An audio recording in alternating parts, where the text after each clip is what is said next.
exercice Word sur l'onglet Accueil et sur le groupe d'outils Paragraphe. Donc tout d'abord, organise ces prénoms les uns en dessous des autres à l'aide d'une puce de ton choix. Donc les puces, c'est ici, donc on va les retrouver là. Et donc effectivement, on voit qu'on a toute une série de puces possibles. Donc, je vais prendre ceci. Alors, je vais les mettre à la ligne. Voilà.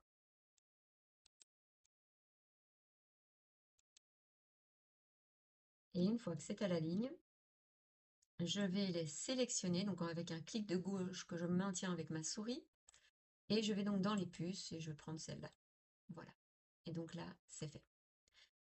Ensuite, on dit numérote ces noms de villes les uns en dessous des autres à l'aide d'une puce de ton choix. Alors cette fois-ci, la puce qu'on va utiliser, donc c'est la numérotation ou éventuellement faire A, B, C, D. Donc même chose que précédemment. Je vais donc mettre l'un en dessous de l'autre.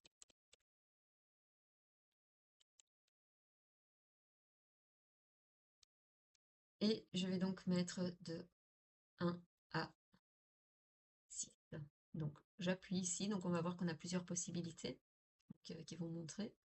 Donc voilà, donc on choisit celle que l'on souhaite. Moi je vais prendre celle-là. Ensuite, on dit trier les villes ci-dessus par ordre alphabétique. Donc pour cela, je vais de nouveau les sélectionner. Donc on n'oublie pas, je mets mon curseur et puis je maintiens mon clic de gauche sur ma souris jusqu'en bas. Et là, je vais utiliser cet outil-ci. Donc je clique dessus. Il me demande si je veux faire le paragraphe, texte, croissant. Je mets OK et on voit qu'il me l'a mis directement par ordre alphabétique. Mets cette consigne au centre. Donc pour cela, de nouveau, je vais la sélectionner. Alors, on n'est même pas obligé, hein. Je pense que si on fait même simplement ceci, ça marche. Et ici, on va avoir effectivement la possibilité de soit mettre à gauche, donc l'aligner à gauche, au centre, vers la droite, ou effectivement le justifier. Ça veut dire que des deux côtés, on met que c'est justifié comme dans un livre. Alors nous, on déconseille celui-là parce que pour tout ce qui est difficulté de lecture, c'est moins intéressant. Donc je clique, je le mets au milieu. Voilà. Donc si j'avais voulu, je peux le mettre là, là, là. Alors, afficher les repères de mise en page et identifier les incohérences de mise en page ci-dessous. Alors, il y a un outil vraiment intéressant qui existe pour voir, tiens, est-ce qu'on fait la même chose? Donc, par exemple, ici, je vais écrire un mot. Je vais écrire, par exemple, maison. Et là aussi. Donc, je vais essayer de le mettre. Voilà. Alors, pourquoi est-ce que je fais ça? Parce que ici, on va vraiment clairement voir qu'il y a un souci. Donc, je vais mettre mon repère. Donc ici, c'est un repère de mise en page. Donc en fait, je vais pouvoir regarder est-ce que j'ai bien qu'un espacement entre mes différents mots. Est-ce que par exemple, si je fais ça, est-ce que ici, je vois que j'ai un espacement donc après. Donc si par exemple, je viens ici, voilà, je vais faire ça. Eh bien, on voit que là, j'ai un espacement après ma phrase, donc c'est-à-dire ici. Voilà, je vais avoir ici un espacement avant ou après le paragraphe. On voit là que j'en ai pas du tout, et là non plus.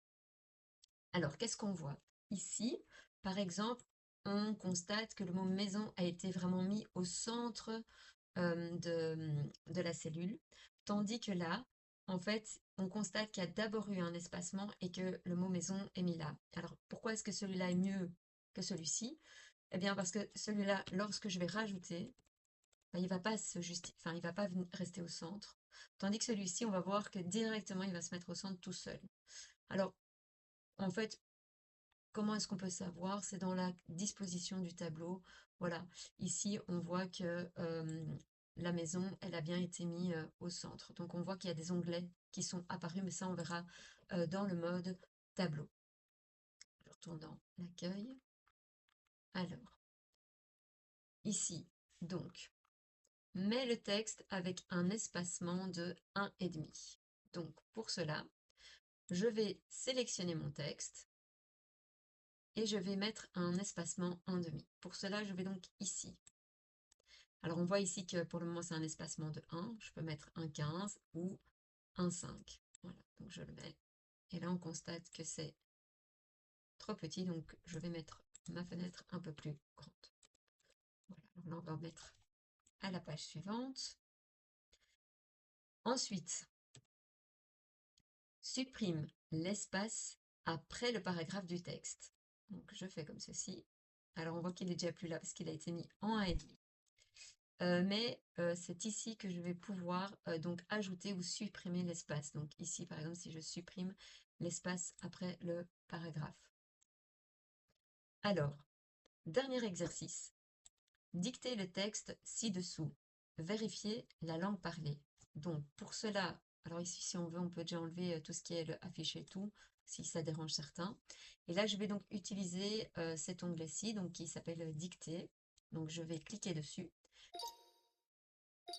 Voilà, je l'éteins directement. Donc ici, on va avoir le micro et là, je vais pouvoir vérifier la langue. Donc là, je l'ai bien mis en français France. Ça peut être intéressant, par exemple, pour le cours de néerlandais, où en fait, le néerlandais s'y trouve. Donc il faut regarder, il y a vraiment beaucoup de langues. Voilà, donc c'est le néerlandais Pays-Bas, mais au moins l'élève peut éventuellement dicter en néerlandais ou le professeur qui souhaite dicter son cours en néerlandais. Donc là, je regarde, il est bien en français France. Et donc, je mets OK. Donc, dicter le texte ci-dessous. J'allume la dictée. Depuis que nous sommes petits, virgule, mon frère Arthur et moi suivons des cours de danse sociale. Point. Je sais que ce n'est pas commun pour des adolescents d'aimer ce type de danse, virgule. Mais c'est un passe-temps qui nous passionne tous les deux. Point. La musique sur laquelle nous dansons est très variée. Point. Elle nous permet d'exprimer une grande variété de sentiments différents. Point. C'est aussi un excellent défoulement. Point d'exclamation. Pour moi, virgule, c'est presque une thérapie. Point d'exclamation. Voilà, donc ici on voit effectivement donc qu'il a donc retranscrit donc ce que j'ai dicté. Alors ici on voit effectivement qu'on peut avoir par exemple un petit souci de ponctuation. De nouveau, là je peux aller un peu regarder ce qui se passe. Voilà, et donc corriger ensuite mon texte. Alors attention ici, la diction est vraiment très très importante. Pourquoi? Parce que tous les accents toniques de la langue française vont être pris en compte, et donc si ce n'est pas bien articulé, eh bien la dictée vocale ne va pas forcément comprendre. Donc il faut toujours repasser derrière pour être sûr que c'est correct.